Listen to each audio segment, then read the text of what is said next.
ร้างกาเนาะสร้างกาขอความช่วยเหลือสร้างกาบอกว่าไทย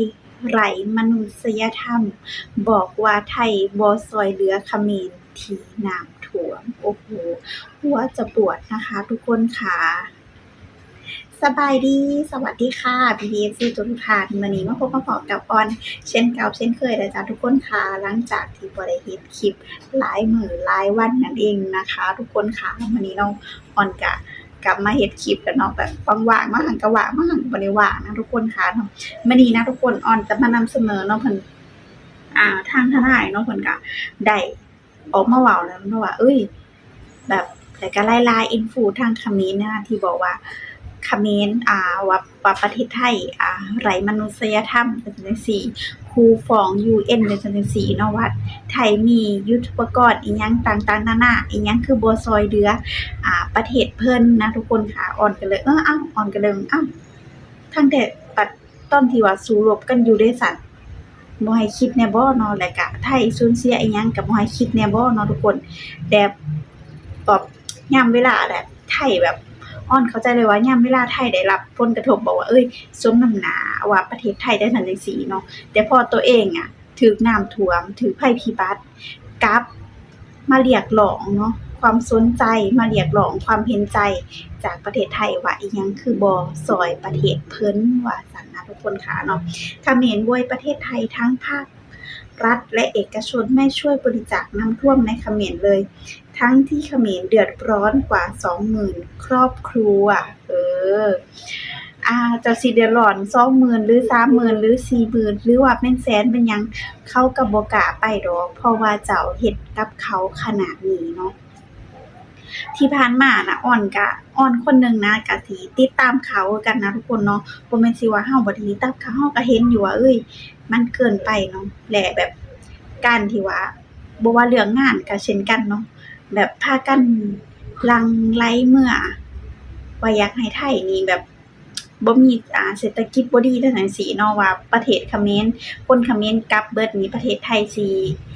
ล่มแบบเว้าง่ายคือขาดคนงานเนาะเศรษฐกิจบ่ไปบ่มาเนาะสุดท้ายเนาะเขาก็เอาประเทศอื่นแล้วจ้าเนาะบ่ต้องห่วงเนาะแรงง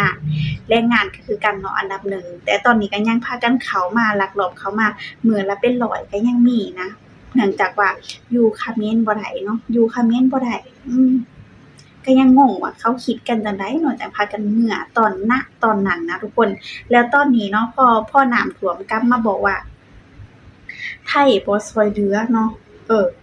กลับมาบอกว่าไทยบ่ช่วยเหลือจั่งซั้นจั่งซี้แล้วตอนเขาช่วยเดะซั้นเนาะบัดตอนเขาช่วยบ่เห็นสิมาเว้าแต่พอแบบ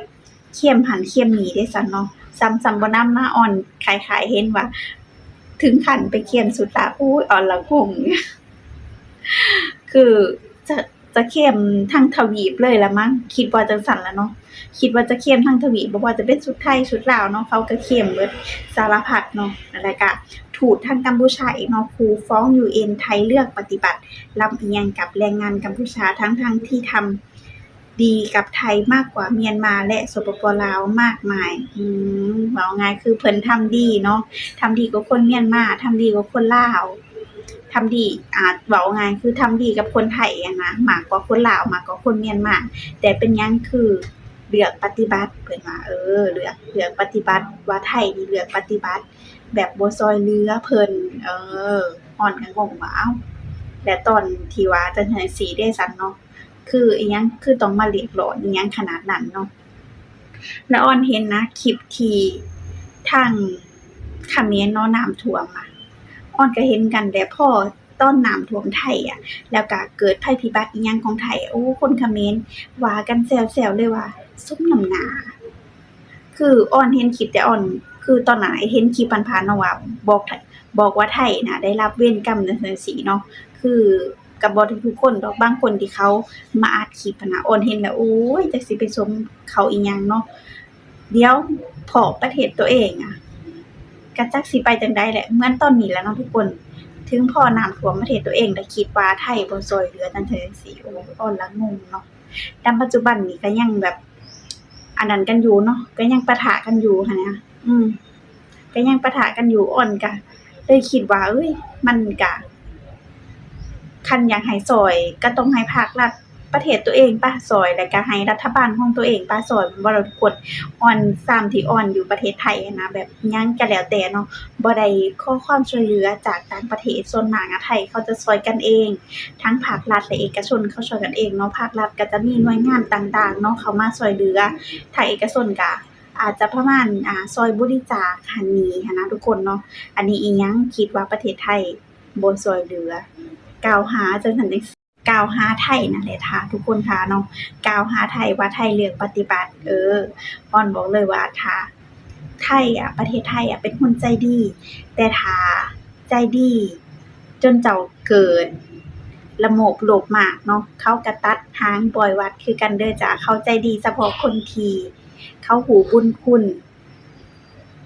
เขาหูบุญคุณเขาหูแบบหูบุญคุณเขาแรงแกล้งหลอนเนาะถ้าแบบเขาช่วยเหลือแล้วมาลอบกัดเขาทีหลังเขาก็บ่ช่วยเหลือคือกันเป็นอ้อนๆก็คิดจั่งซั้นคือกันอ้อนบ่ได้อันนั้นว่าคนไทยเลยเนาะทุกคนคันเป็นอ้อนๆก็สิเป็นแบบนั้นแหละเลือกคือกันเนาะถึงไผสิว่าหยังก็แล้วแต่เลือกปฏิบัติอืมเลือกมันไปเลยนะทุกคนค่ะโอเคเนาะจ้ะคลิปนี้ PPFC ค่ะอ้อนก็ต้องขอตัวลาไปเพียงเท่านี้เด้อจ้ะขอขอบคุณ PPFC ทุกๆท่านที่รับชมรับฟังและเป็นกำลังใจให้ PPFC มีความคิดเห็นจั่งใดกันแหน่ก็อย่าลืมคอมเมนต์มาพูดคุยกันค่ะสวัสดีค่ะ